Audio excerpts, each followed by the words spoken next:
ॐ नमो भगवते वासुदेवाय धन्वन्तये अमृतकलशहस्ताय सर्वामय विनाशनाय त्रैलोक्यनाथाय श्रीमहाविष्णवे नमः। ॐ नमो भगवते वासुदेवाय धन्वन्त्रये अमृतकलशहस्ताय सर्वामय विनाशनाय त्रैलोक्यनाथाय श्रीमहाविष्णवे नमः। ॐ नमो भगवते वासुदेवाय धन्वन्त्रये अमृतकलशाय हस्ताय सर्वामय विनाशनाय त्रैलोक्यनाथाय श्रीमहाविष्णवे नमः।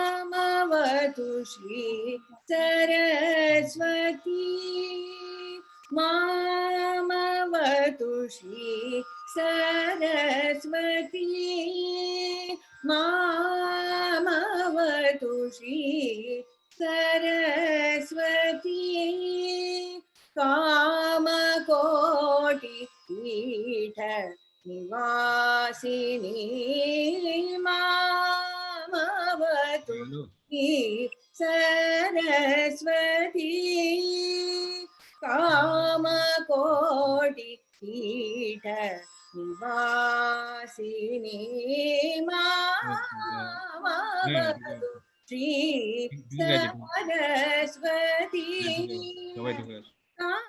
कामकोटि पीठ निवासिनी मामवतु श्री सरस्वती कोमलकर सरोज धृतवीणा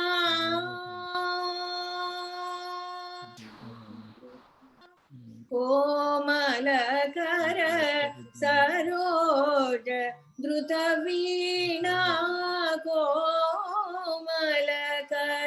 सरोज धृतवीणा सीमातीत वरवाग्विभूषणी मामवतु श्री सरस्वती कामकोटि पीठ निवासिनी मामवतु श्री सरस्वती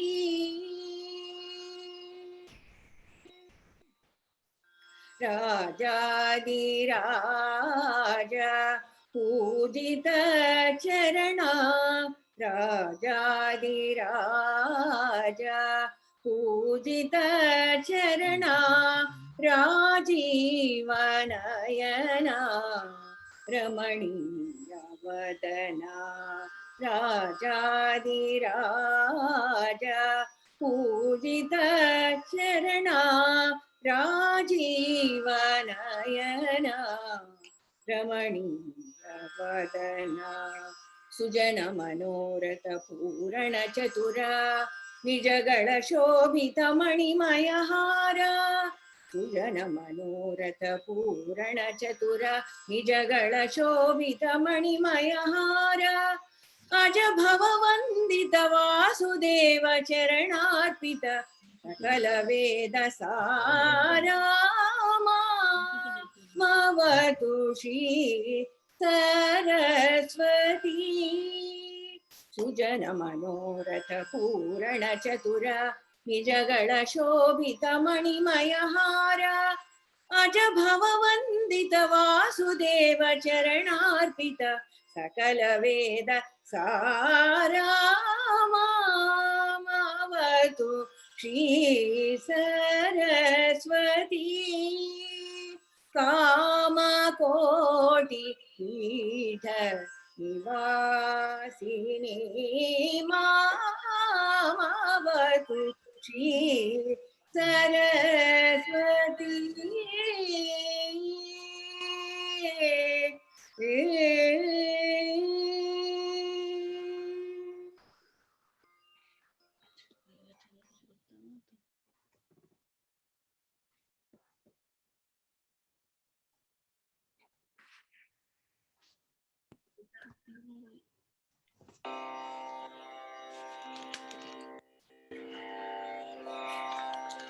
আমায় দিও না মেরে পাগল করে, আমায় দিও না মেরে পাগল করে,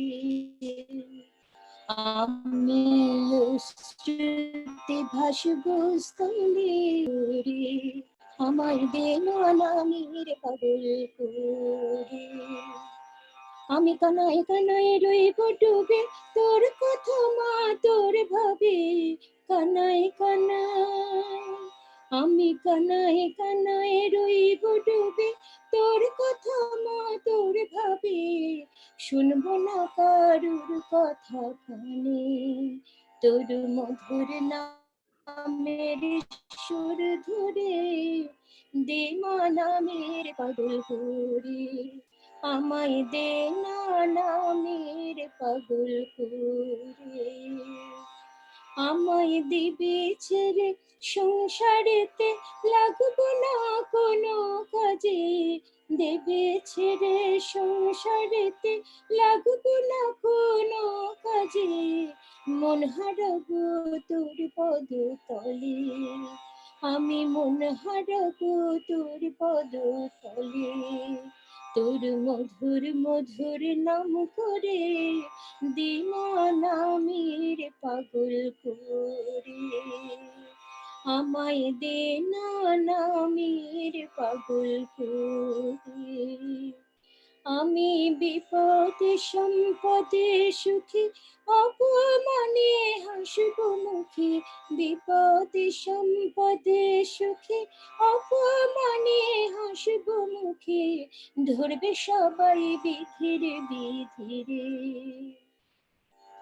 আমায় ধরবে সবাই বিধিরে বিধিরে, রাজ করব তোরই কুল চড়ে, দে মা নামের পাগল করে, আমায় দে না নামের পাগল করে। আমি বলবো তোরই মধুর সে নাম, ভাসবো তোরে মুখ চেয়ে, বলবো তোরে, আমি বলবো তোরে মধুর সে নাম, ভাসবো তোরে মুখ চেয়ে, কুল পাবো কুল সংসারে, তোর অভয় ওই নাম করে, দে না নামের পাগল করে, আমায় দে না নামের পাগল করে।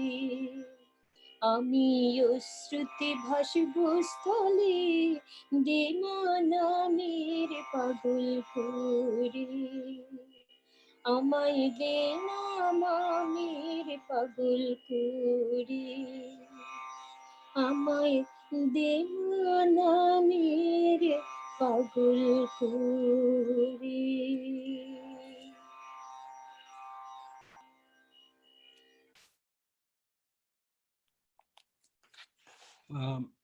Maharaj is with us now, so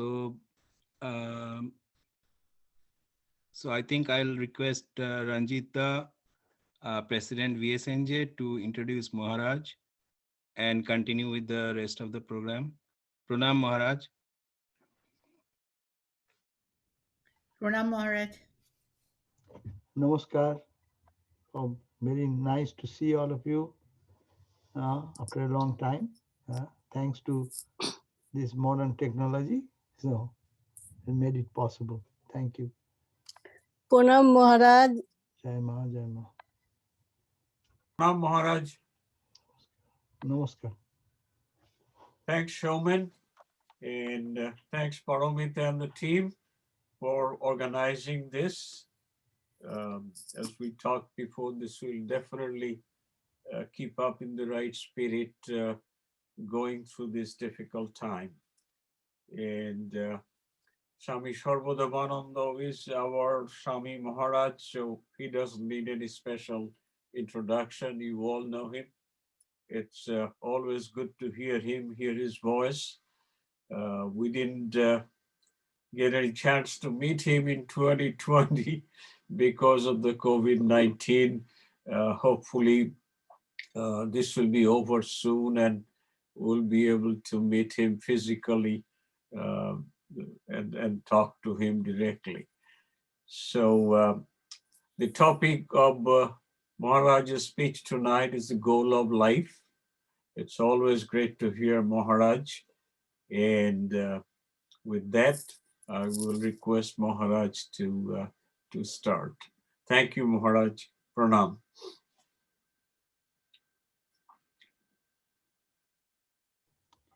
Om Jananing Sharadang Devim Ramakrishnam Jagadgurum Pad Padme Tayo Sritva Pranamami Muhurmuhu. Om Shanti Shanti Shanti. I salute Ramakrishna, Sri Ramakrishna, the world teacher, and Mother Sarada, the mother of the universe. We salute again and again at their blessed feet. Om peace, peace, peace be unto us all.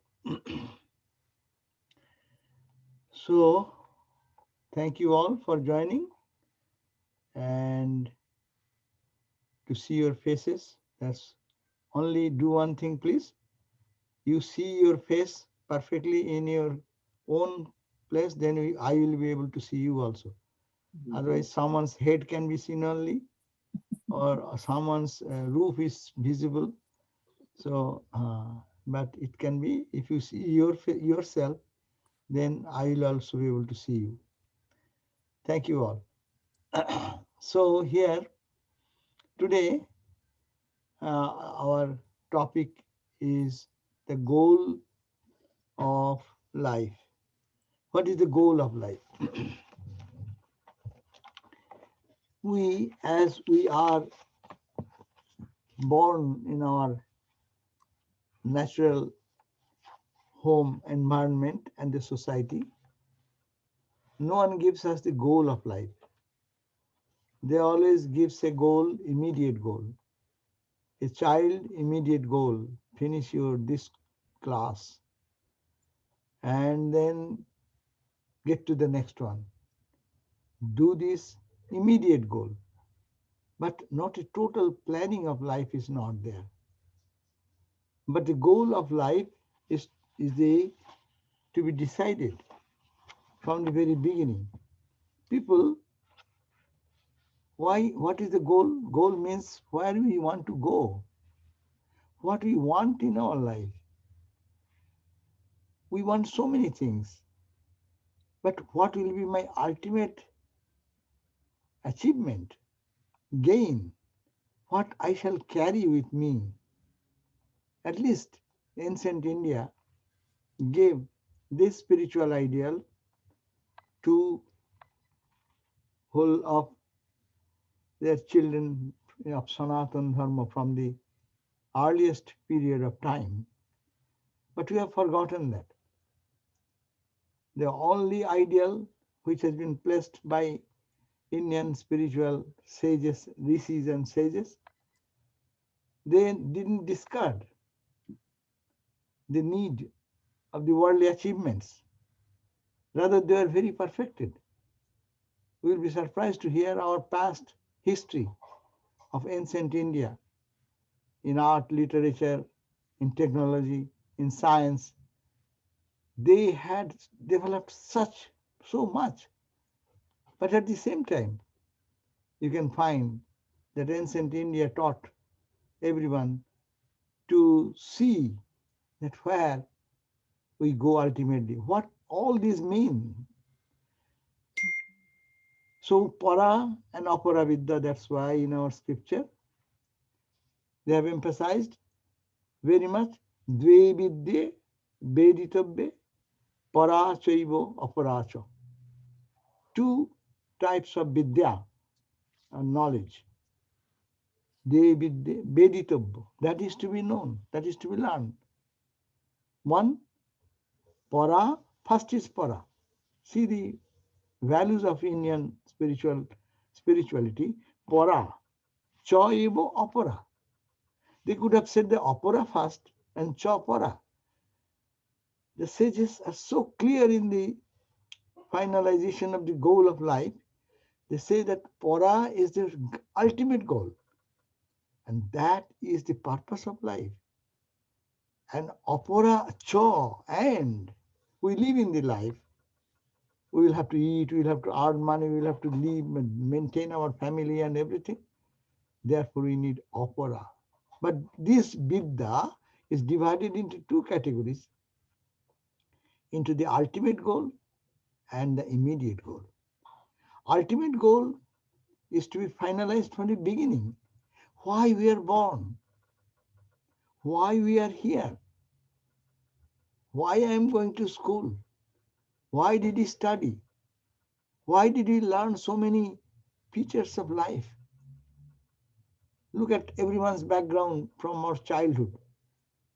How much time has been spent in singing, learning singing, dancing, going to this, swimming, doing this. Even in this country, you can see the how many children, day and night, busy, busy, busy. Now because of all this different pandemic situation, this all has become like a memory now. But how everyone is busy with all these other duties, other immediate doings, and no time, no space. So, but that will end where? Where it ends. Where we'll ultimately, what for we are doing all these things. So the Upanishad says that is for the knowing thyself, knowing our own self, paravidya.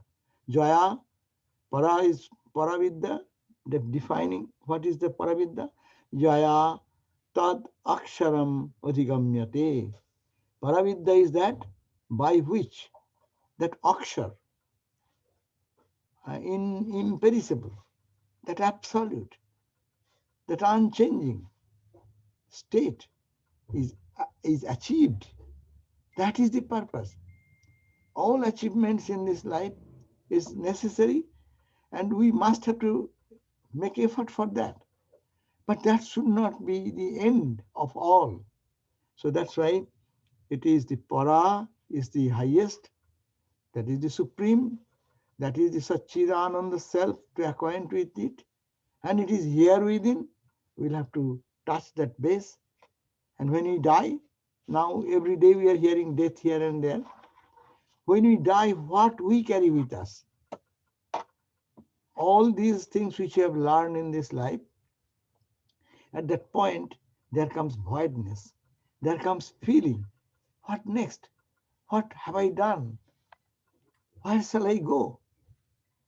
So that is the question. What asset I am carrying? How much peace I am containing? How I can face this death, this separation, this bereavement, and how I can remain in my own poise and calmness and serenity. And that is the goal of human life, and that is to be studied and that is to be focused upon. Sri Ramakrishna, in simple language, he said, Bhagavan lav, Ishwar lav, jivaner uddesya. Simple, very simple. The goal of human life is God realization. Then in Vedantic term, It will say, you know thyself. Know thyself. Who are you? Are you this structure of physical bones and flesh and this eyes and ears and this and that, which is getting transformed every day, changed every day, continuously in the state of flux? Are you that? Question, who are you? Actually, what is this nityo anityanam chetanas chetananam eko bahunam jabidadati kaman tamatmasthang yenupashyanti dhiraha teshang shukam shaswati netaresham. There is no happiness for the other people, but excepting those people, he or she who wants to see Nitya, the unchanging eternal here. Among the changes, every moment look at that, body is changing. Shape, size, body, mind, emotions, all are changing. All our feelings and emotions every day, it's all under the sway of movement. So, Nitya, but there is one Nitya. In Anityanam, Bahuvachan, Anityanam. Nitya is one, but Anitya, many. What I love today, that object does not remain the same tomorrow. I love a beautiful rose. That rose next day, it dries out. Third day, more and more and more. Then we have to throw away. But there is one thing which we love, which does not need not be thrown away. I love the beauty, I love the fragrance, and that is the essence. And who is behind the essence? That is the my own self, Satchidananda, unchanging. That does not change. Nitya Nityanam. So Chetana, the consciousness, Chetana Anam, the apparent consciousness, as I am aware of this, I am aware of my movement, I am aware of my hunger, I am aware of my happiness, peace, anxieties, worries. So through all these things, what is that? Which is Chetana, real consciousness behind all consciousness. Chetanas Chetana. Eko, being one only, Yabhunang Vidadhati Kaman, who gives joy or fulfills the desire of all. He is the only one reality, God, who is supplying the necessities of all, human, subhuman, gods, angels, down to the worm and creamy kid, etc. So that is the Vedantic term. Know thyself, that you are who you are, what you are. And why are you looking at the changing aspect of it? Why don't you also pause a minute to see that unchanging reality which is behind? That is the, some say, go beyond the three gunas, Sattva, Rajas and Tamas. Different language. Gita has talked about Sattam, Rajas, Tama. These three gunas, the whole universe is created by the three gunas. You become gunatita. Gita says, Trigunno bhavo Arjuna. Oh Arjuna, you become Triguna, Triguna, Tin Gun Atita. Guna Neta Anotitatam. No? The three gunas should be overcome. Because in this play of the three gunas, people are kind, unkind, people are loving and brutal. All this human behavior, all this human manifestation, human, subhuman, everything is the play of the three gunas. So some places this term, the goal of life is to go to a state of three guna, otita, beyond that. Or simply, sometimes they say you become a full-fledged personality, who you are. You find your own personality. This is a false personality, which is associated with your body, mind, learning, your financial condition, your social status. that is dependent on this, but you are much more than that, which these limitations cannot describe. And finally, it is also said that human birth, the goal of human birth is to what? Is to be established in that joy, unfailing joy.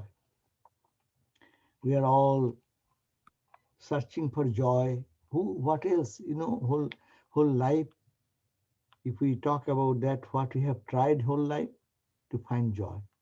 Why you love the sports? Because I find joy in it. Why you love singing?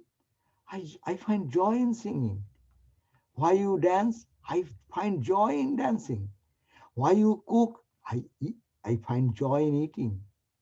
I find joy in going to a different place. I go to different places to see beauty. I find joy.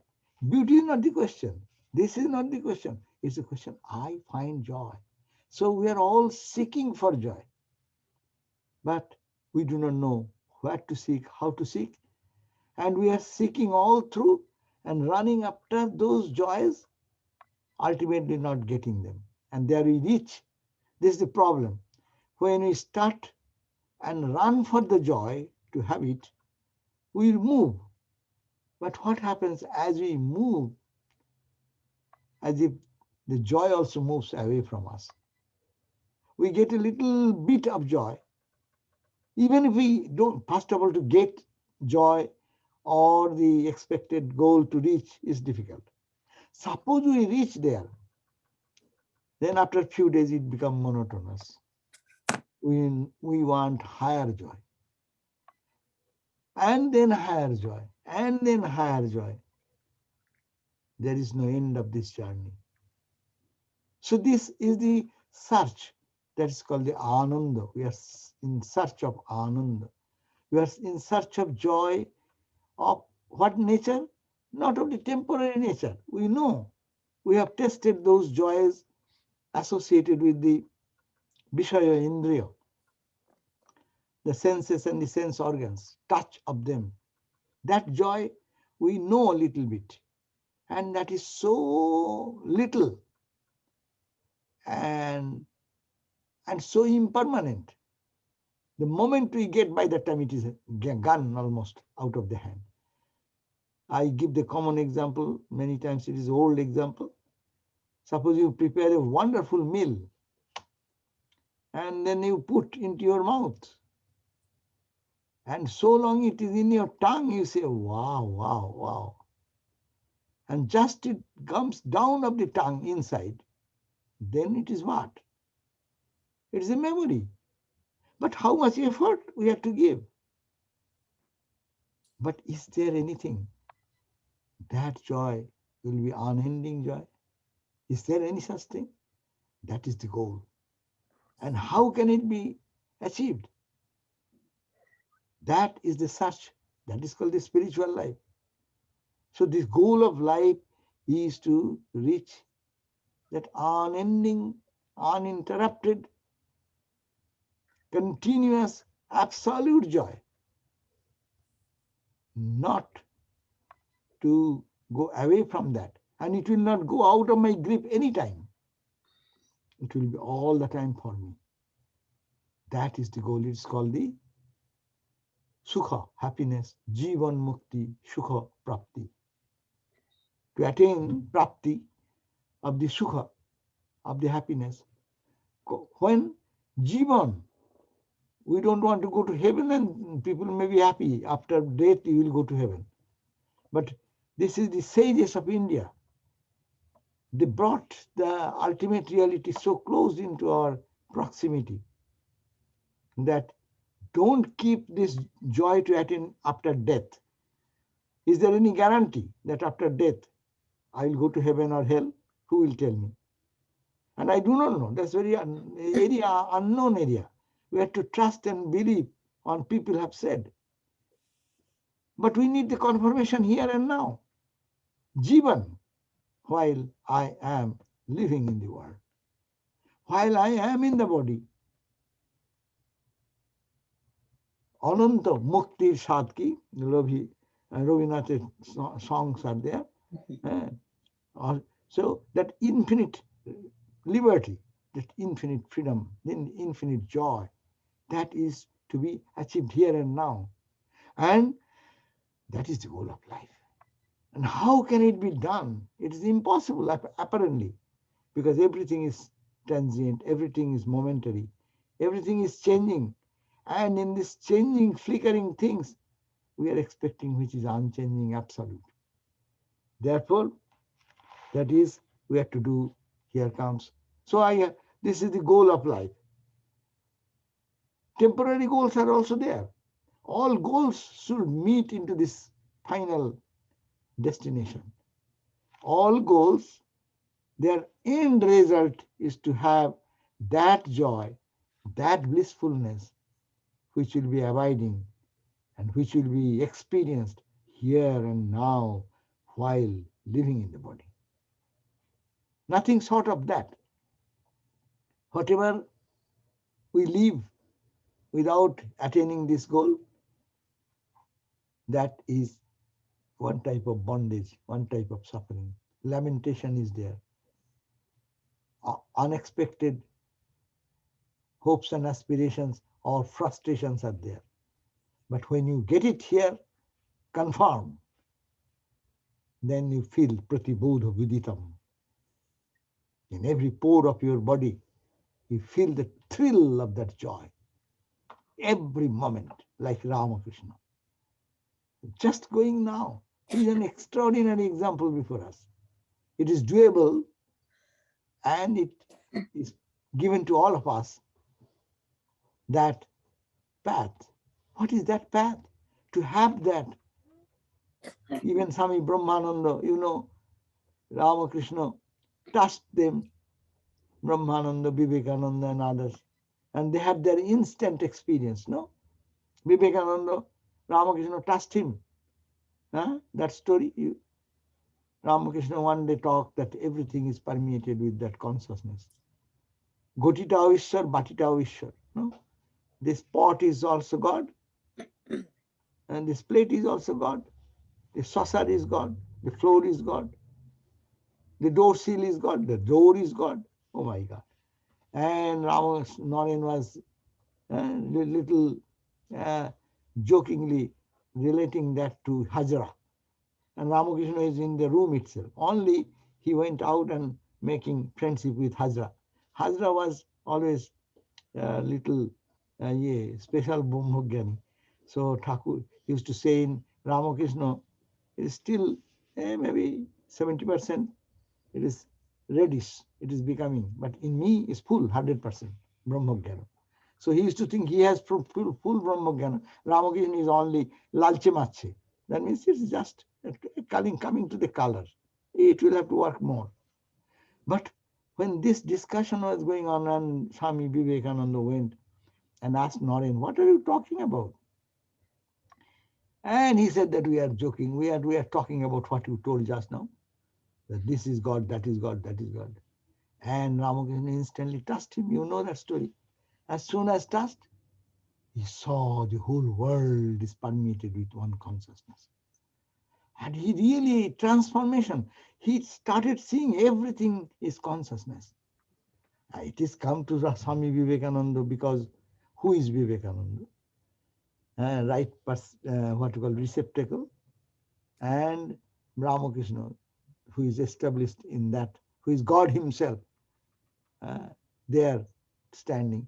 And then he was overwhelmed with that. He came back to home that day, saw nothing but God. And came to the Hedua Park in Calcutta, near their home. When he was hitting his head, because it was all consciousness to his awareness, there's nothing but consciousness. He's seeing that, feeling that. So still he's walking, so he has two perception. As we have two perception, we see the gold ornament and the gold. Two things can be seen. Some people see only the ornament, don't think about the material with which it is built. So Sri Ramakrishna's touch gave that awareness.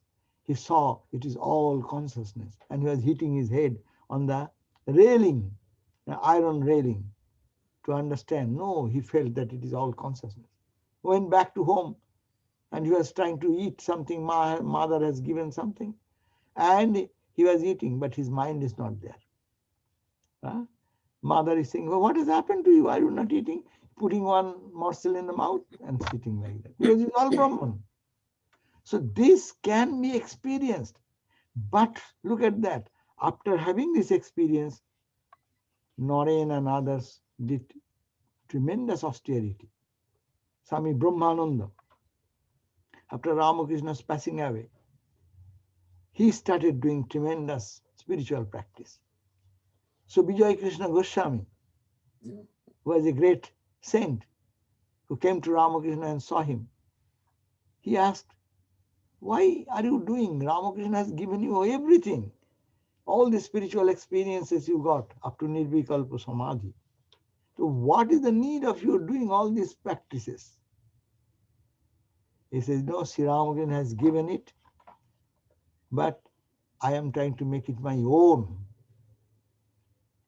Someone can give me something, but to make it your own, in your own possession, you can switch anytime into that consciousness to develop that. So that is the goal. There comes the question of sadhana. We have no experience of that. We are listening the stories of the saints and sages that Jivan Mukti is possible, to attain to that absolute bliss, unending bliss, joy, perpetual happiness. To attain that, it is possible here and in this life itself. That we are hearing. But how to make it practical, then comes sadhana, spiritual practice. And spiritual practice, according to your path, it may be a little different, but the destination will be the same. When you reach the goal, it will be the same. You take the path of bhakti, or you take the path of knowledge, or you take the path of meditation, or you take the path of selfless work, service. Whatever you take, just take it and start moving. That's why Sri Ramakrishna says in his gospel, towards the beginning, one should be up and doing to practice, and then you need not have to do much effort. And he's giving the example that you are running you are just rowing a boat,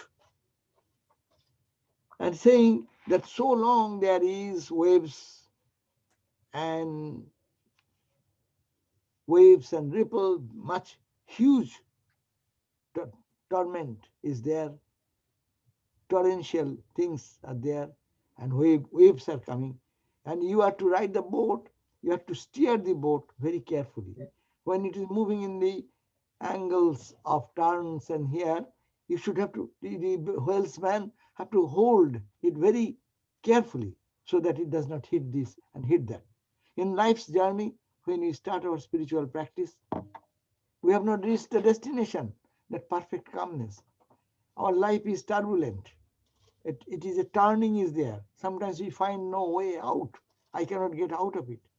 The waves and ripples of worldly storm, one problem after another problem, one situation after another situation, tormenting our journey, and we sometimes get frustrated. Sri Ramakrishna says, there, so long you are going like this, and there is bends in the river, so you have to be careful. And the boat helmsman should have to be holding the boat very strongly.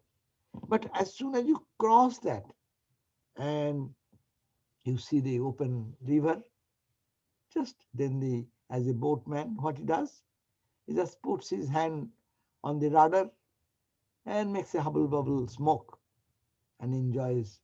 So first we need to do spiritual practice. Here is the problem. We may know the goal, but our effort is not much enough. to overcome the hurdles of this duality. We live in duality. We live in our mental emotions, in the mental level. We live in our experience of past sanskaras,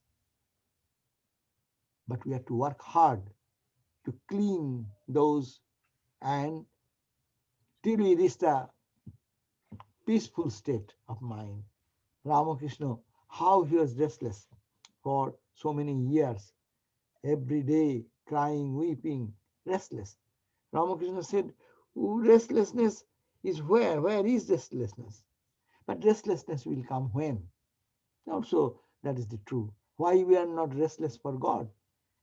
We become restless for some other thing sometimes, because that is the crisis, that is the need. But why our mind does not go to this highly important attainment of human life, God realization or self realization, or going to the state of guna atita, or to become jivan mukta? Why our mind does not turn that direction? That is because the mind is engaged and is happy with other things now. Mind can find 1,000 objects in the material world, and mind being distracted, it tries to find little bit here and there and there and there. It is like, when people say whole day someone is munching and eating something, he says, I don't eat. I have no hunger. Real hunger is not there because the whole day the munching went on. Now something, now something, now something, now something, and there is no hunger for the meal, principal meal. Principal meal is God realization. Why we don't feel attraction for God? Why our mind does not seek for God? Because mind is engaged and mind finds pleasure in having the things which are around. When comes our vairagya, renunciation? Just look at that. When anything of the material world we wanted, but we failed to get it. And it has frustrated me. Then we turn towards a question, why, where? This why, where is the beginning of spirituality. And that comes when we get mature to see that whatever we are getting, it can give me momentary joy, but it cannot satisfy me. That's why even in this higher goal, people don't care to go to heaven. Because heaven also is a joy, not unlimited, it is limited. Because there is a reality in the dualistic plane. You are there, your ego is there, your mind, maybe subtle, not this physical body. In the heaven, you have a subtle body. We all think gods and goddesses. They have some form we find. That form is subtle form. As in our dream, we see so many things. They are real like now? No. But there is subtle aspect of this. So similarly, if even if one goes to heaven, it has its end. Which Nachiketa and Yama, when they talked about. And Nachiketa was allured by Yama. Oh, Nachiketa, why are you asking the higher question? What happens after death and this and that? Those questions, these are two, even the sages and saints and holy people, they get puzzled in this question. So rather you ask other things, material things. Whatever you want in material world, I can give you. Ask me. Bhumir Mahodayatanam. You ask for land and property or kingdom. Mahat Ayatanam. Huge expense. I can give you that. Or wealth, prosperity, what material thing you want, what can give you joy instantly, I can give them. But Nachiketa said, no, sir, I don't want them. Tabu babaha, tabu nritya gite. Your nritya, your dance, dancing girls, your Gita music, celestial music, celestial bodies, it does not please me. Because he is matured, though he's a small boy, Nachiketa, but he has this real wisdom. He has fixed the goal of life. That's why he came to Guru. That's also another point. To go to a Guru, to ask for this question to the right person. And the right person, after testing us, they can give us the right direction. If Nachiketa was happy with other things, then Guru say, okay, get it now. And after getting that, you go and experience. You know, in the Upanishad, there is a story. The gods and demons, they are kings, Indra and Virochana. Both have studied in that in the Vedic science that if one can attain Brahma Jnana, then he'll be Ajaro Amaro, Bijaro, Bishoko, Bimrittu. He'll be beyond Jara, old age, beyond Soka, bereavement, beyond death. So the both of them went. So Guru is like that. He went to the teacher, and as soon as he went, I know that story. Both of them, the Guru first said, okay, what is your question? Oh, sir, we wanted to get that state which is beyond Jara, beyond old age, beyond death, beyond all this suffering and pain. Oh, is it so? Okay, go, do austerity. You prepare your mind, purify your mind. And then they both went for 33 years. Anyhow, our gurus don't say that go for 33 years. Our life is only 33 years, or somebody die by that time. But anyhow, then he came back, both of them, and then the guru asked, okay, take them and show their body. We start with the body, where you are. And then he saw the body, reflection of the body, and say, the Saiva Atma, that is yourself, Apahata Padma, which is free from all sins and misdeeds, no? Be Shoka, be Jaro, be Mrittu, is beyond Shoka, beyond Jara, beyond Mrittu. That is the thing. Look at that. And so Virochana is the Asuric mind, demonic mind. He thought, oh, Guru showed me, this is your Atma, so is the body. The body is the Atma. Okay. So he got this message from the Guru that nurture the body, eat well, sleep well, enjoy the life, and that is at an eternal joy. But Indra also got the same message, but his mind was inquisitive. He started thinking, yes, if I get it, what will happen? This Jara will come again. Time, the enjoyment in the heaven will be limited. Then what will happen? No, he didn't mean it. So he came back and again put question. But the Guru is always telling, do austerity. Austerity means starve, introspect, try to think, and then ascertain, study. So these are the tapasya, austerity. So in this way, ultimately, he said, I am not the mind, I am not the intellect, not the ego. Ultimately, I am the Satchidananda. That was the teaching of their guru. So here, so one should go to the teacher and with renunciation in mind, at detachment. Renunciation means does not have to give away everything and go to the forest. Renunciation means the attitude of detachment. Because I can have anything in the material plane, but that is not enough. That will not give me the desired peace and absolute joy, what I am seeking for. It may please some other, but I am not. Who? That pure-hearted soul. So that's why sadhana is necessary, spiritual practice is necessary.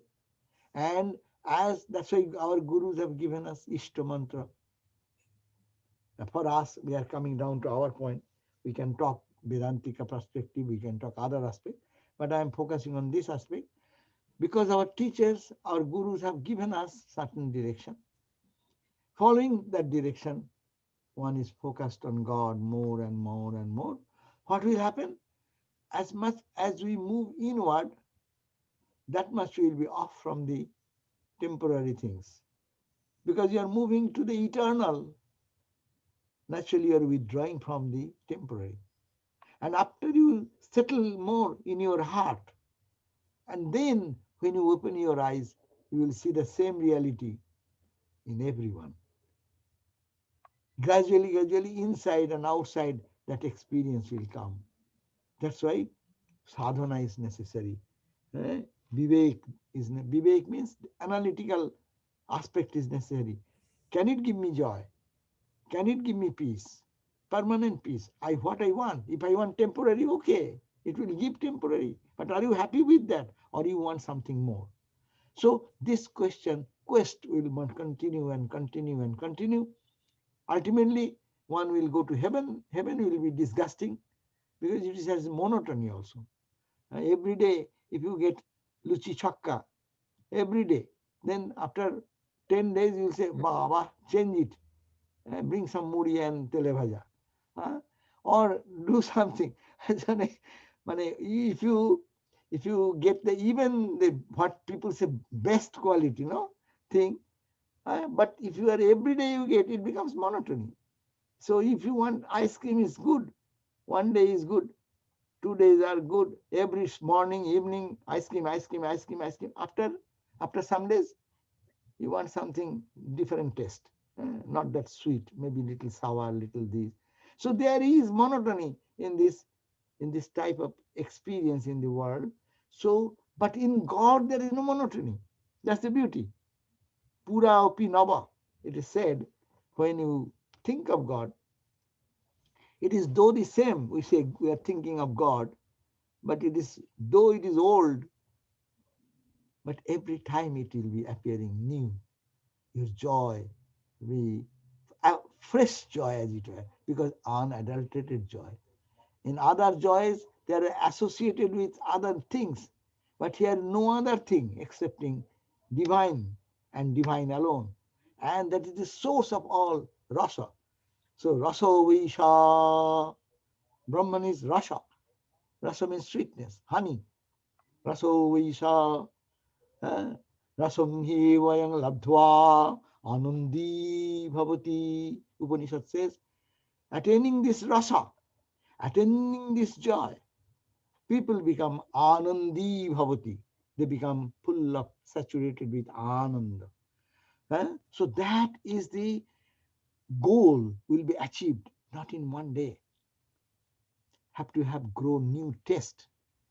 Taste by sadhana, by spiritual practice. What is spiritual practice?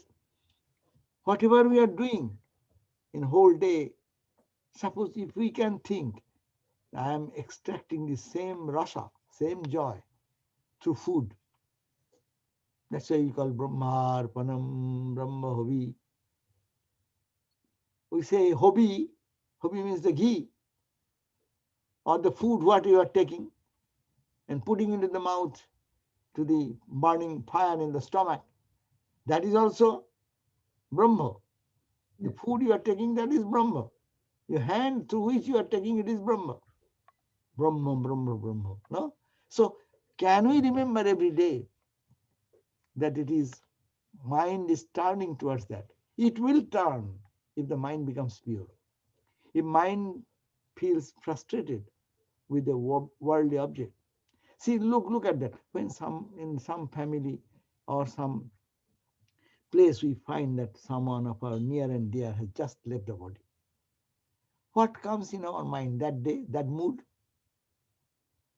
Nothing becomes pleasurable. Nothing becomes encouraging to pay attention. No? That means that is a very crucial point, that when we are dissatisfied, then mind turns towards higher something. And that higher and higher and higher and higher and higher, and the highest, that is to be attained by spiritual practice. Holy Mother used to also say, Thakur said, Ramakrishna said, unless you attain pure love for God, your spiritual growth will be not there. And that for that reason, occasionally to go to silence, Nirjan Vas, Sadhu Sangha, holy company, you're attending to classes, lectures, reading gospel, reading any book, whatever you're singing, bhajan, all these are helping to take the mind towards God, towards God. We should be aware that all joys we feel, it is the joy of God. Achana, Ramakrishna said, the same Ananda in three areas. What are the three areas? Ananda. Ananda is the same. Absolute joy is the same. God's Ananda Rasa is the same. But Rasa comes through Vishaya. That's called Vishayananda. Then it comes from Bhajanananda. Then it comes from Brahmananda. Ramakrishna mentioned three types of joy. It can be divided into hundreds. But Vishaya Ananda, when it is happening, that Ananda we are not satisfied because it happens for the moment and it goes away for the next. So Vishaya Ananda. But same Ananda when it comes to what you call bhajan. Suppose you sat for meditation, you sang some song, you spend your time, quite long time in meditating on Sri Ramakrishna, Holy Mother, or whatever your spiritual ideal, and keeping your mind there, and mind getting absorbed there and there. By God's grace, if you get a great joy. That's the bhajana ananda, and that lives with us longer than Vishaya ananda. Vishaya ananda sometimes even brings frustration. Why? Frustration, why? I got a good meal today, and if I don't get the same quality of food or thing, even it is good food, but I'll be frustrated. Then I'll say, oh my God, huh? This is the cooking. Well, how can I eat like that? That means it is not bad, but the mind is comparing with the happiness of other day, the taste of other day, and comparing today, it is so bad. So this is the problem. Vishaya Ananda brings unhappiness. When you enjoy, that may be momentary. As soon as it goes out, then you will lose it. So that is the fault of Vishaya Ananda. Bhajan Ananda is the same Ananda coming due to concentrated focus of the mind in God, in singing songs or chanting mantras or reading some high spiritual text, or going into silence and looking at the calmness and serenity of the nature. Whatever situation can give you, if you follow that, then that lingers long. And this bhajanananda turns into ananda sarupa. So these are the things Sri Ramakrishna suggested, that we'll have to follow this sadhana to reach that. Holy Mother said, what is the spiritual practice? Mother said, always keep the mind in God. Try to keep the mind in his lotus feet. And also, Holy Mother says, there you should keep a regulated time for your meditation and japa. We may do sometimes that we are busy, we cannot do this, but every day to keep certain fixed time, every day according to your whole plan of the day, you should make a routine. Holy Mother said that there should be, it is very essential that you can keep the timing for your meditation and japa regularly. But why? Because you do not know when the perfect moment comes in life. It comes like sweeping a Malaya bridge. Suddenly you can feel that a bridge has come. You do not know when that precious moment, blessed moment will come in life. That's why Mother says, when that blessed moment will come, it cannot be said before. It comes suddenly, one does not understand that. For that reason, whatever may be the difficulty, we should keep some plan every day for fixed time for spiritual practice and meditation. Uh, and also, very mother is very simple. Mother says, whatever you need not have to follow big philosophical analysis. Just he says, whatever you eat at any point of time, before you put in your mouth, just think that you are offering it to the Lord, and then you are taking the prasad. Bring that awareness, God, in any way, even in eating, even it's walking, uh, doing any work. I'm doing, oh mother, I'm doing for you. Oh Lord, I'm doing for you. So how we can make our mind aware, that is a sadhana.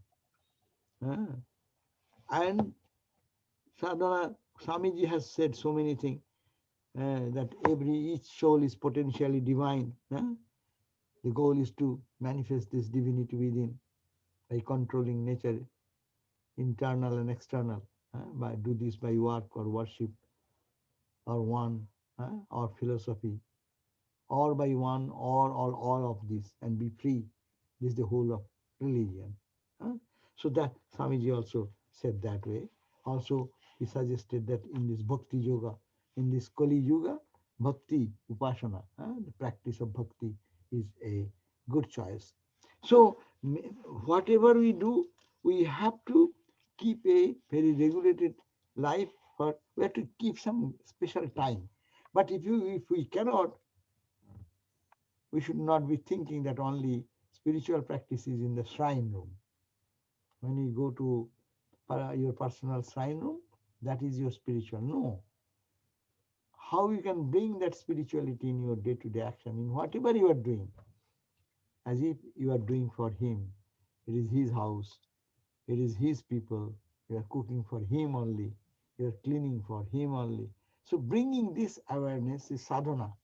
Sadhana not only means not only japa, and japa can be done, but japa and dhyana will be much important. Some period of time should be there to really focus in God and God alone, as Guru has guided us, and to focus there and forget. Let us forget for some moment the whole world. Let the world go. Let God and me, let that be a connection there. So this type of practice is necessary.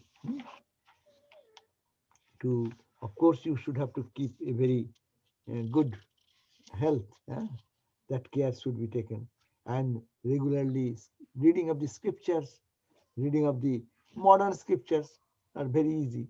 You can read Ramakrishna Vivekananda literature, so much full of spirit. You read Mahapurush Maharaj, his experiences, talks.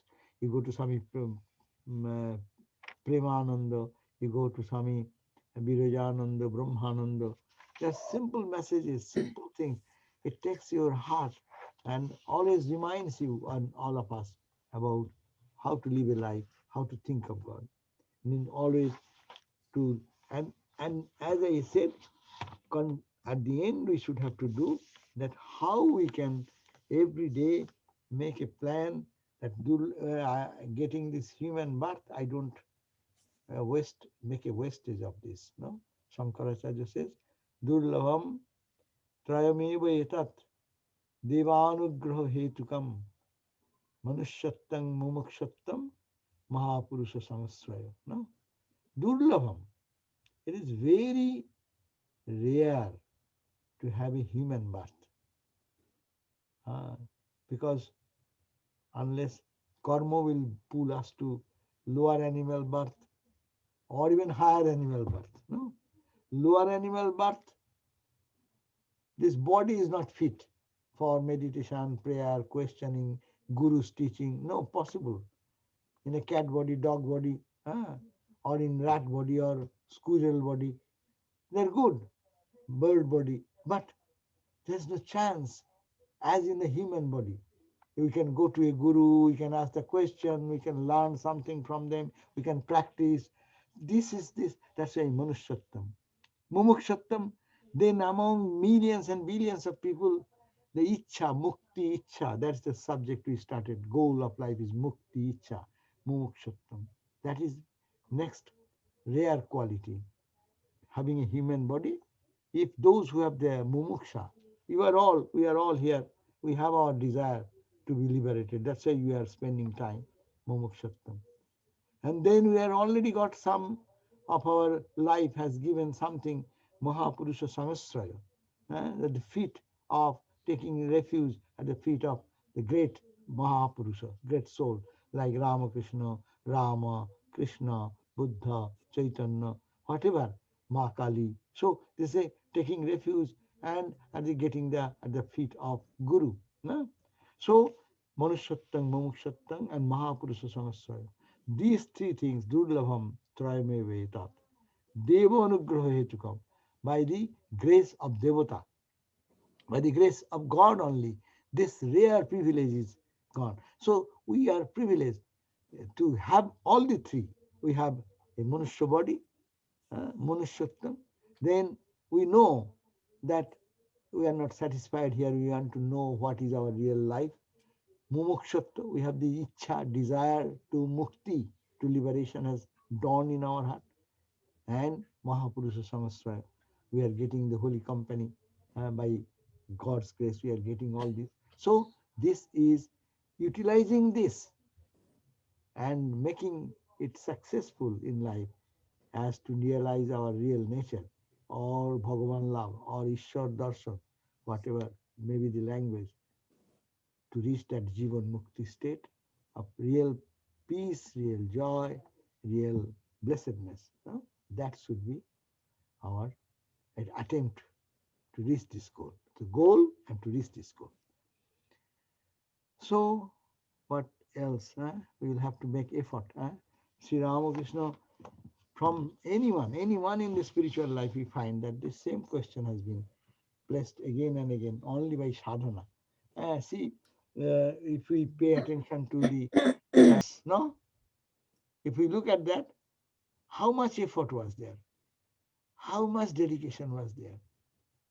And some look at the athletes, Olympic athletes, how many hours they work.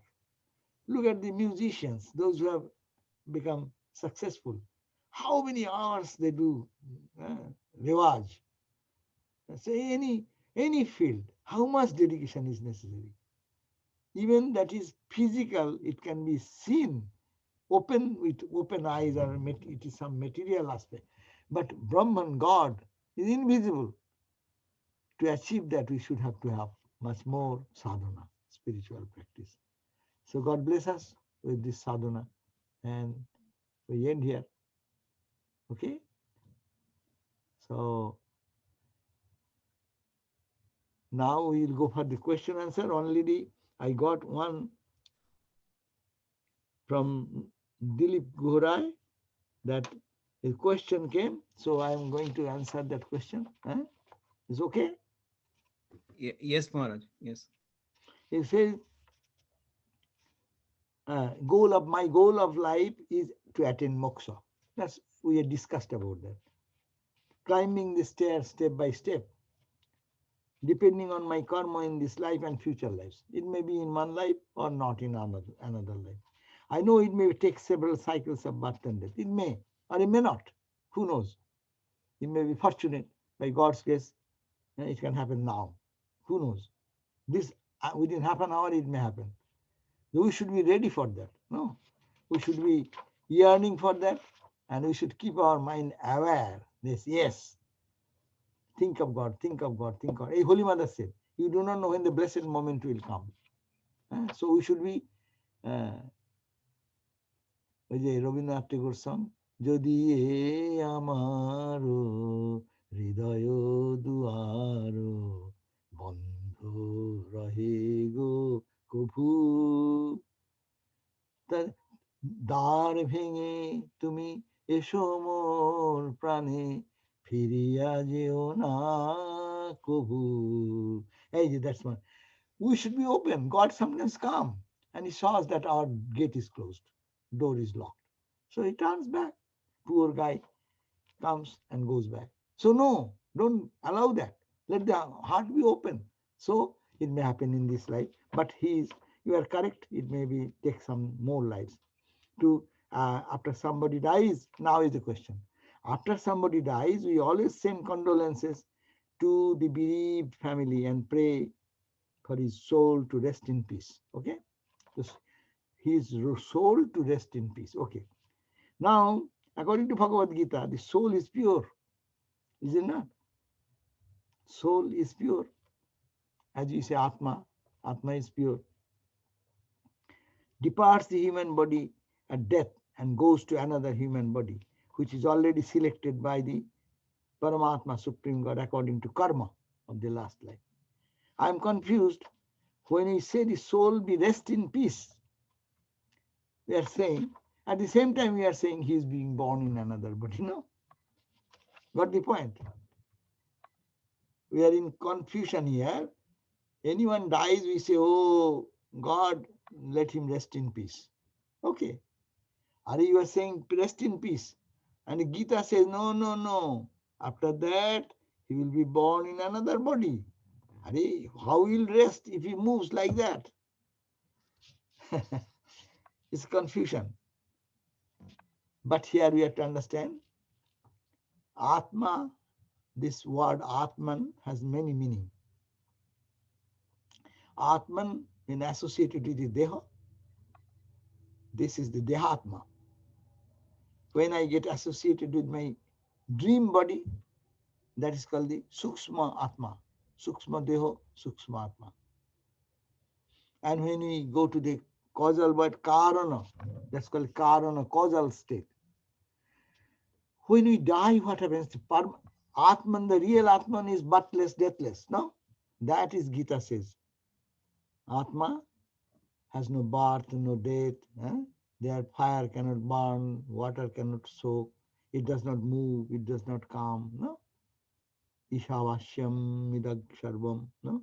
Sarvam is Isha, Paramatma. Now, everything is that. It does not change. But Jivatma, who forgetting that identity of the Brahman or the cosmic aspect of us, identifies with this body and the mind and the intellect and the ego. He comes and born. He is born, he is coming. But Paramatma, the self, the ocean does not go anywhere. One wave comes up, that is now, and then it rotates, moves and drops. Again, that water may come up and have another birth because of the karma. You have your karma. So there is no contradiction. Contradiction is that Atman is the pure Atman, which we have talked about, goal of life, to attain to that. And we have another Atman. When you are dreaming, suppose just consider yourself, when you dream, what happens? This body remains in the bed. It is like a dead body. You don't have any awareness, this body is there or not. So after death also, this body remains here. The person who is dreaming, as in the dream time, I don't have any identification with this body, whether it is breathing or a mosquito is biting. I have no awareness of that. But I am in the subtle body. That subtle body, which is the dream body, after death is a temporary disassociation. Every night we go to bed, the body remains in the bed.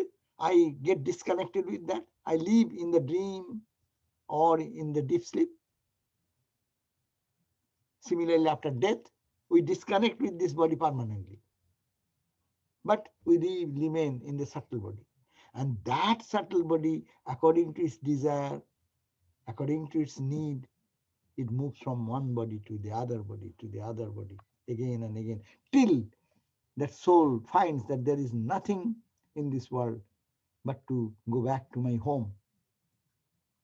When he thinks that this body to be reborn again does not give me satisfaction. When that knowledge comes, then he is, as we say, he's progressing towards the moksha, mukti, liberation, the goal. And as becoming closer, he gets detached with this physical body, mental body, emotional body, ego body. When all are gone, then you remain Atman, that unchanging. We go back to our own self. Now we have forgotten our own self and we are thinking this is myself. And in the dream time, I forget this body, and that body, dream body, is my body. So after death, we live in the dream body. That is called the Sukshma Sarir. And there, that has to take birth because that is some desire. Some soul, those who have no desire after death, they will not be born. They will be perfectly peaceful in their own divine experience. So understand this. Atman has meaning. One is the Shuddhatma, unchanging, pure, stainless, which is full of bliss and rasa, joy, absolute joy. It does not come and go. Even now it does not go anywhere. But I have forgotten that. I have become a ripple or wave in the world on the ocean of my real divine nature. And that is now talking. When it goes out of it, it goes to another stage, subtle body. And from subtle body to causal body to bomb. Three stage. Physical body is a stool deha, it's called stool dehatma. That is the manatma in the mental level. In our dream world is mental world. Our heaven and hell all are in mental world. This body does not go there, but even nighttime dream you can go to heaven. Or you can feel some extreme pain and suffering in the subtle body. Physical body is perfectly okay. Physical body is you have ate well and you have good rest. But the mental body, you are hungry. In the dream, you are hungry and you are running for where is food, where is food. Can these two things go on side by side? It can go. Therefore, that body, which is subtle body, our dream body, having 17 limbs, we call. What are the 17 limbs? Mana, buddhi, mind and intellect. And 3 times 5. 3 times 5. Now think what you see in your dream about yourself. You have your eyes. Certainly in the dream you have your eyes, is it not? In the dream body, don't you have your eyes, hand, feet? You have.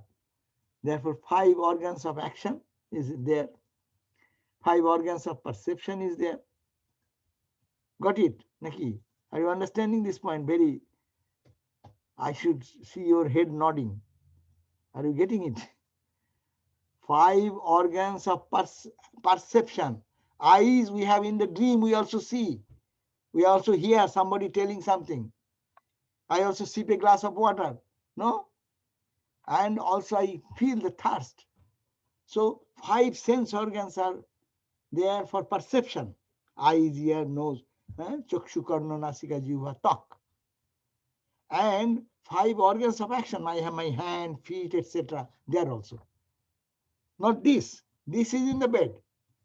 Parallelly, there is subtle part of it, as it were. There, that's why 5, 5, 10.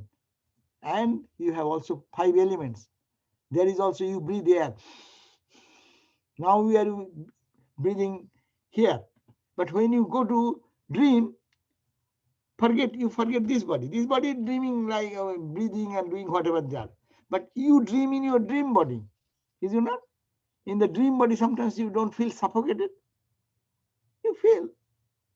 That means there are 5 elements. Khiti, Op, Tej, Marud, Bomb. Right? Air, water, space, fire, and earth. These all the elements same. So these 3 into 5 called 15, and man, buddhi, mind and intellect, including ego and other things also. These are called the 3 into 5, 15 plus 2. These 17 items make your subtle body.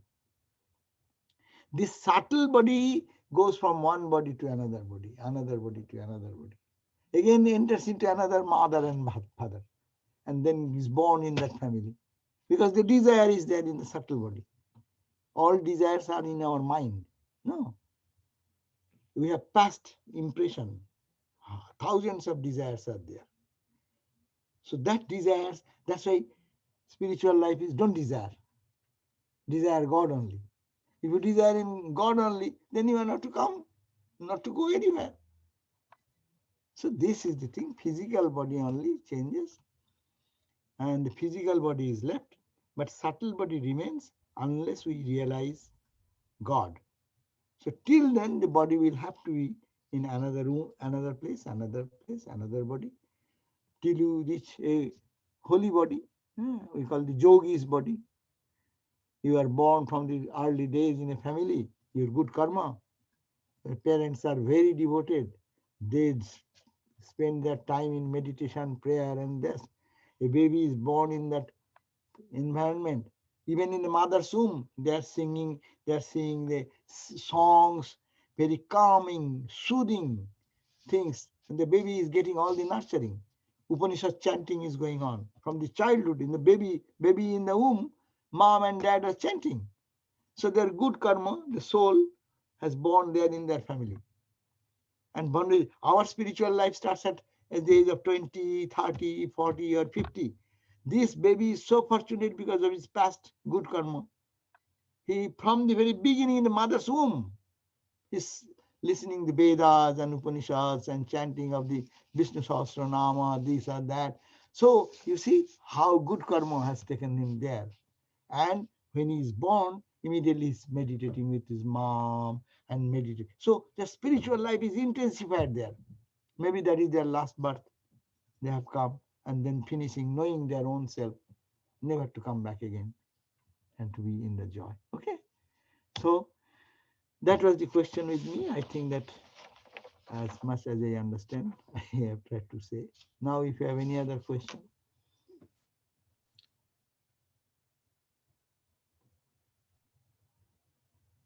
Unmute first if you want to say anything.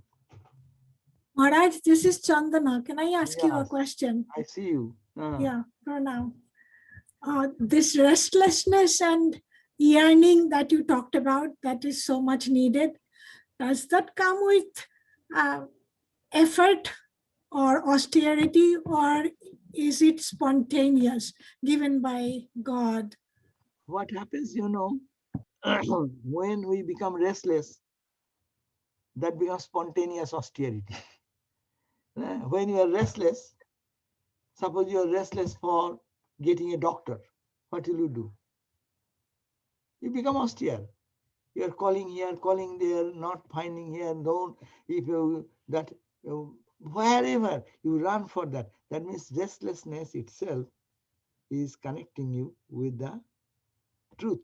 So restlessness is a sign, automatically austerity comes along with it. When Ramakrishna was restless for God, he could not sleep whole night. Ramakrishna gave the example. Suppose a person is sleeping, given allowed to sleep in the next room. He's a thief. And in the adjacent room, there is a gold and jewel. And the thief has been asked, hey, you sleep here. The next door, next room, beyond the wall is plenty of jewels and ornaments. What he will do? Can his restlessness will be that he can sleep, that he cannot sleep. Even he cannot enter into the room, but he will be one whole night awake. That is the restlessness will lead to austerity, spontaneous. If we love God, then austerity will be spontaneous. Suppose in human love, when you love someone, so what happens? That day you get up in the early morning. Normally you rest a little bit. That day you get up in the morning, then you are preparing some meal, or the Swami will be coming and we'll have a satsang and this and that. How much work you do? Is it not austerity that you are sacrificing so many things, your priorities and other things? So it is the simple thing. If we have love for the truth, or we love God, then austerity is natural. But that will not feel as austerity. Austerity is felt as austerity when it is a burden. I am to do it forcefully. Oh, someone is saying, hey, you will have to get up in this morning and do all these things. No, it will be a burden. I don't want, but you are forcing me. That's an austerity. But austerity is spontaneous when you love God, or when you love anyone and do anything for the beloved, then its austerity is a joyful thing, and that brings the spiritual benefit of it. So we will have to be really little restless.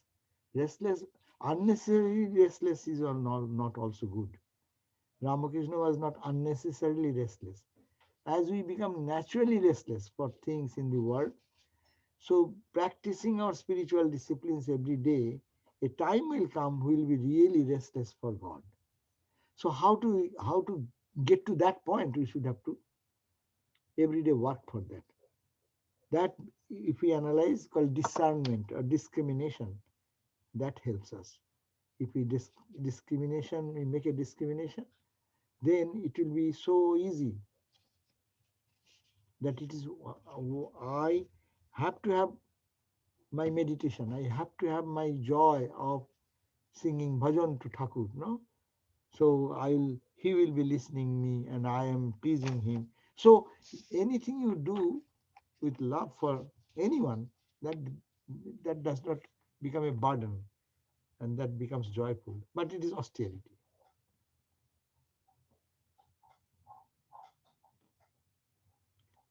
Thank you, Maharaj. Yeah. Anything?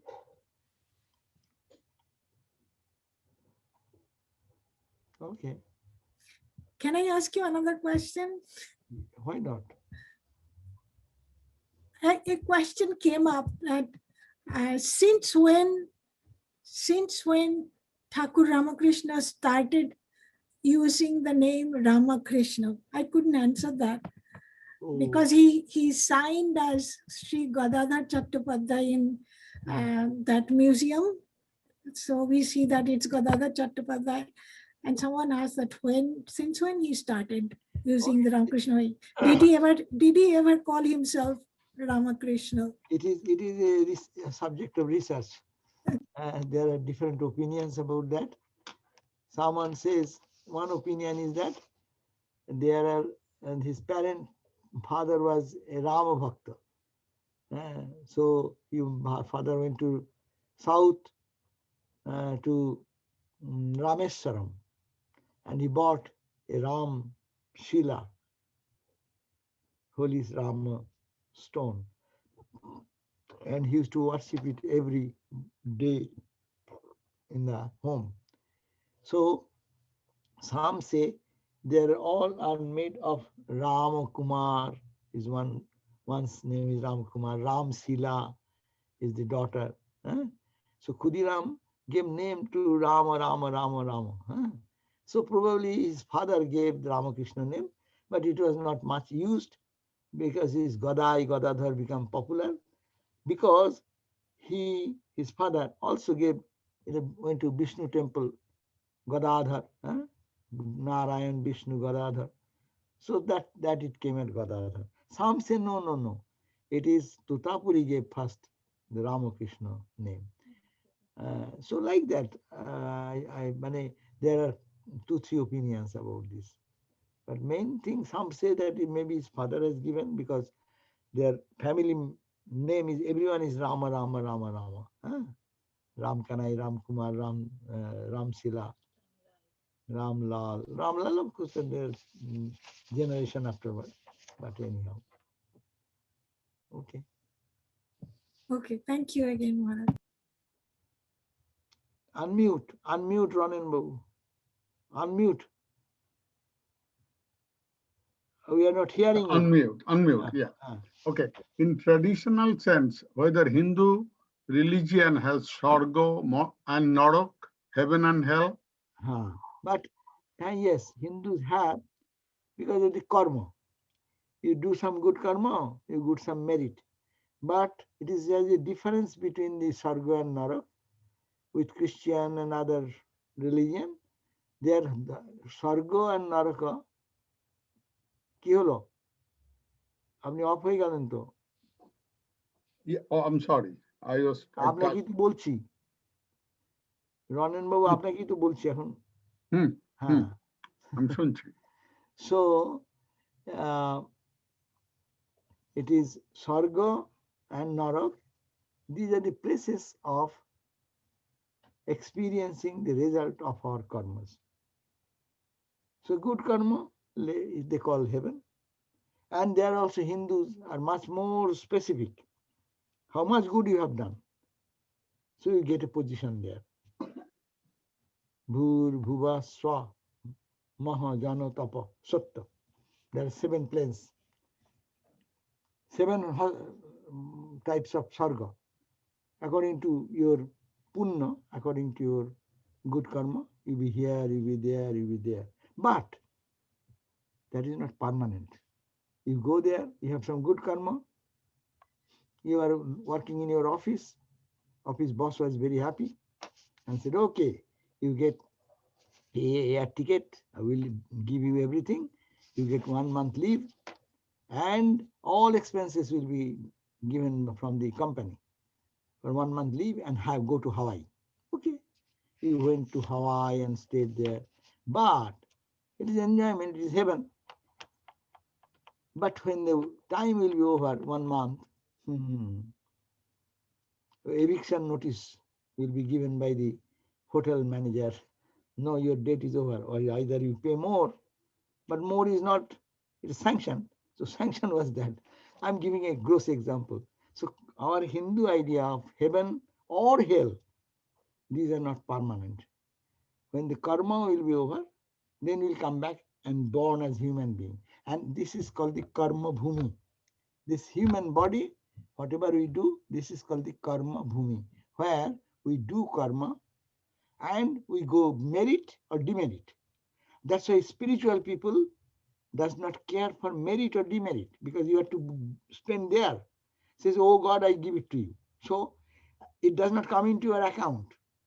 You become free. You love God, you love God. You are not to be stagnant in heaven or hell. It is a wastage of time. Rather you love God, and that's why in our every day we do japa, meditation, prayer. It is said, Jat Jat Karma Karomi Tat Tat Taba Aradhanam Bhav Sumbho. Say we give it at his feet.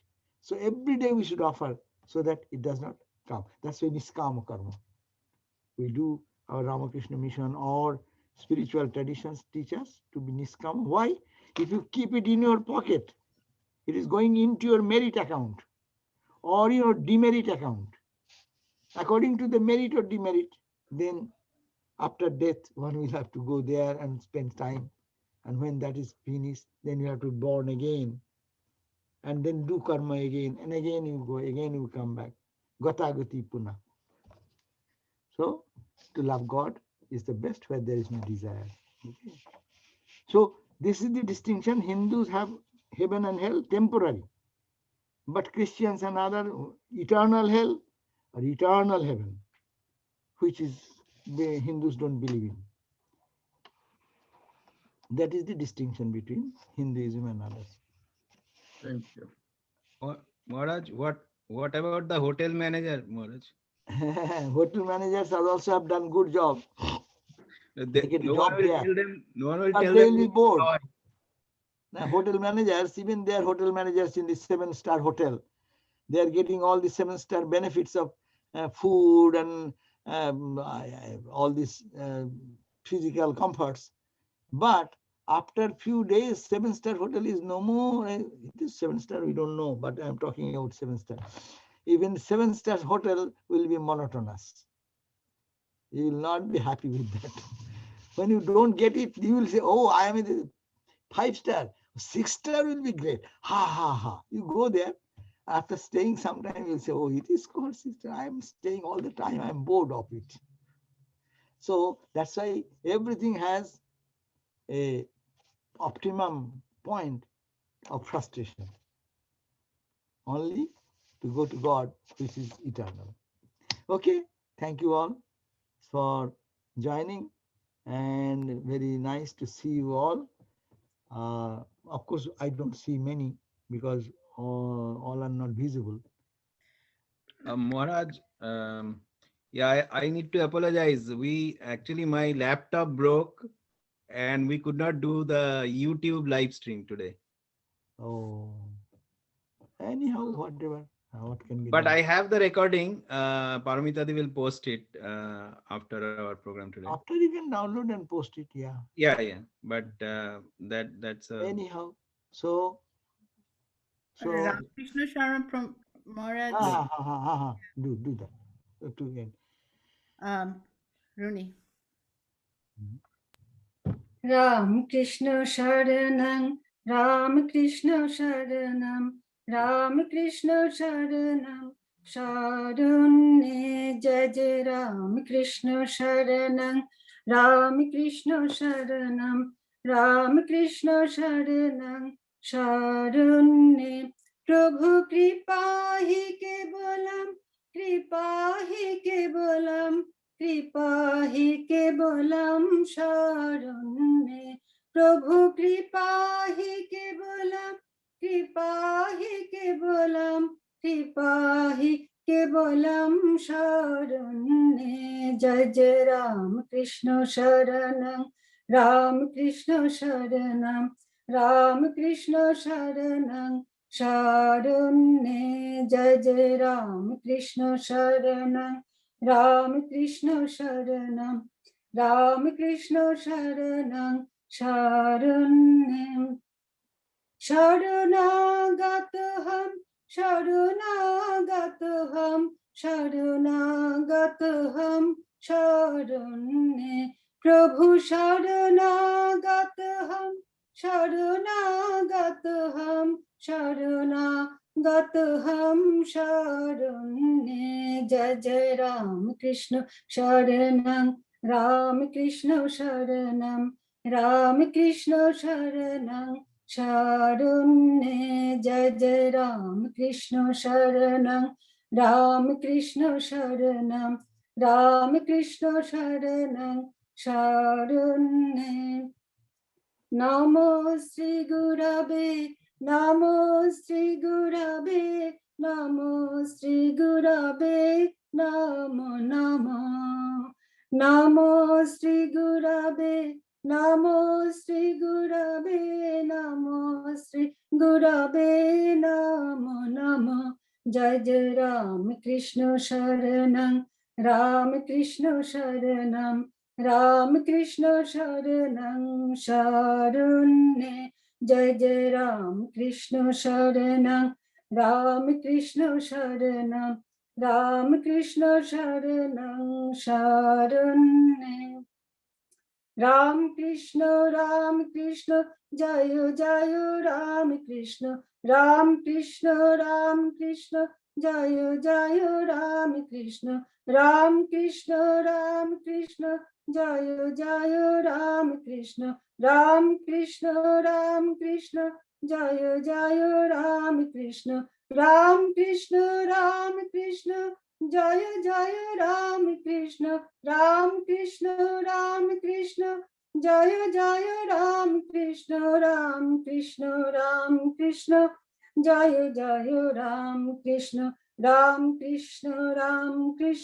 Jayo Jayo Ram Krishna Jayo Jayo Ram Krishna Jayo Jayo Ram Krishna Ram Krishna Jayo Jayo Ram Krishna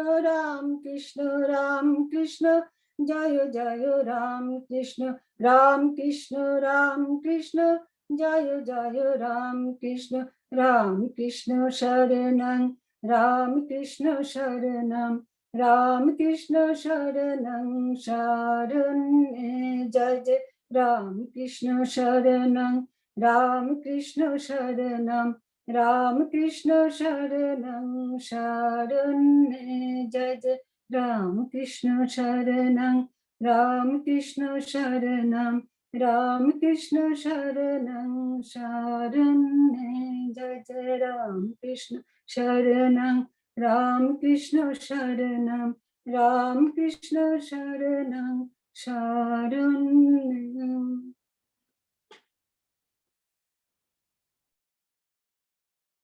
before we conclude, there is two questions have come from other corner. So it is written. The question is that we repeatedly do mistakes in spite of knowing that we did the same mistake in the past. It is due to past tendencies, which seems so strong that we cannot control it, leads us to that way. Yes, that is true. Sometimes we know that I don't want to do it, but I make it. It is like that. I know I have a diabetes. I should not eat sweets, but I eat. How it happens? It's a tendency. It forces us. This is a gross example. I should not have this food, very fried food and this and that. But when I find I take continuously, I finish it. And they say, oh, I have taken it. I should not have taken. So this is coming because of our constant past habits. And in our life, before life, we have done so many impressions are there. They have a propelling force. And that forces us to do that. That's why we have to create counter force. Solution is that we will have to be aware. From the morning, we'll say, oh, no, I will be careful about this thing. I'll be careful not to eat this. I'll be careful not to go there, like that. So that is the solution. Another question, my goal is to realize oneness everywhere. Some days I am motivated to do spiritual practice, that is meditation, reading, scripture, etc. It comes naturally. Whereas some days it is a struggle. How should I overcome this? Here also the same thing. Someday our mind will be cooperating, someday it is not. Because of the past, so many cross currents are there. We move in a spiritual life, not in a very smooth and safe journey we can do. There on the journey, suddenly a wind blows in one direction. No, so snow started, blizzard snow. So this is the spiritual journey means like that. So those will be there and will fail again and again, but we have to be consistent in our spiritual practice. It is called sadhan karna chahiye manwa, bhajan karna chahiye, prem lagana chahiye manwa, preet karna chahiye, bhajan karna chahiye. So that is the Mirabai's song as telling us that we will have to do sadhana, we will have to do prayer, we'll have to do bhajan again and again. So that that tendency is to be counteracted with another tendency.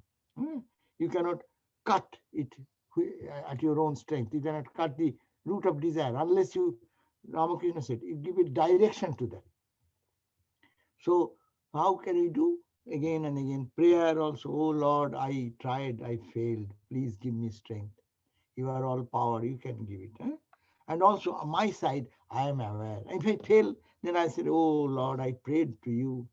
And you know I am weak. But why don't you give me enough strength to overcome it? No, this type of sincere prayer and this, that should be our effort. Okay, again, thanks to you, all of you. All nice to see your faces after a long time. Maharaj, is there time for one more question? Oh, yeah. Okay. Okay. So King Shuk Ganguly asked that, is there a reason why moksha cannot be seen as the same as heaven? Moksha is not looked upon as the heaven, because there are karmakandis, there are different philosophers. No, different philosophers are there. They think, these karmakandis think that Sargo is the goal, because their goal is fixed up to that part. But for Vedanta student, for real lovers of God, Sargo, heaven, cannot be the goal, because it has its imperfection. Again, I talked about that, because heaven is limited. After all, heavenly experience is limited experience, because you are having not these eyes, but subtle eyes through which you see beauty there. You have subtle ear, you hear the music and song and all these things. You have subtle skin, you feel a touch there. So it is all there. It's like this world, a refined world of fun and joy. But how long one can stay oneself in fun and joy? You look at the whole world, the affluent country, people who live whole day and night in singing, dancing. Are they happy people? Consider they are in heaven. Compare, say, poor guy in the ordinary poor guy will consider a person who is always having this fun, joy, singing, dancing, good food, good this. Wow, wow, they are what a fortunate. No, but these people who are in that situation, do they think they are fortunate? This monotony. It is one day. It is limited. Anything. Jat bhumatu eva vijigyasasya. Our scripture is clear on this point. Unless you reach bhuma, the unlimited, the absolute, then you cannot get satisfaction. Bhumatu evam vijigyasasya. Jad alpam tadmartam. Whatever you get, limited. Anything you get limited, it is, you have to subject to lose it, subject to suffer. But no, if you reach that bhuma is infinite. So what to lose? In infinite there is no loss. Tomaro ashime pranamanaloe jatudure ami nai. Kotao dukkho, kotao mrittu, kotao bichchedo nai. So there is no bicched. In limitation there is bicched. But in infinite, where is bicched? Because that is the only one reality. He purno, tabo charonero kache, jaha kichu sab ache, ache, ache. নাই নাই ভাবছে শুধু আমারই, আমি অল্প নিয়ে থাকি তো, সে না আমার কাছে ওইটা চলে গেল গেল, আরে যাবে কোথায়? যাবার, there is no place to go. There's only one absolute truth is there, that is the bhuma. That's why Upanishad, bhumatu eva vijigyasasya. Sargo na, narok na. I don't care for sargo, neither narok. It may be transitional journey, no? You are going to some place, you may halt. Night journey, roadside inn. In a long trip, what do? You drive whole day and then you stop over somewhere. According to your cash money or your wealth, you can go to 5-star hotel, or you can get a roadside inn, which is $60 night, that room, and you go 5,000 rupees, $5,000 room also you can enjoy. So this is journey, but that is not the end. So bhuma, bhuma, bhuma. Analpe sukhamasti. There is no happiness in alpo. And alpo loiya thaki. We live in alpo. Taha jai, tai jaha jai, taha mor jai. Amar jai chole jai. Chole jabar kichu nei. There is nothing to go. Because in that absolute sense, that is only one. So that is the highest idea of our spiritual life. No? Okay? So? Maharaj, shall we close with then Shanti Mantra and... Okay. Om Shanti, Shanti, Shanti. Harihi Om Tat Sat. Sri Ram Krishna Arpanamastu. Thank you all again. With Jai Ma, Jai Ma. Stay well. Happy. Pranam Maharaj. Pranam Maharaj. Pranam Maharaj. ঠিক আছে Pranam Pranam Maharaj. Gurudev Maharaj. Pranam. Pranam Maharaj. sorry he left already Already left. has a the arati to attend to the temple. Yeah, Thanks, that's Paramita. Thanks, Showman. Good night. Thank Thank you, you. Parvita.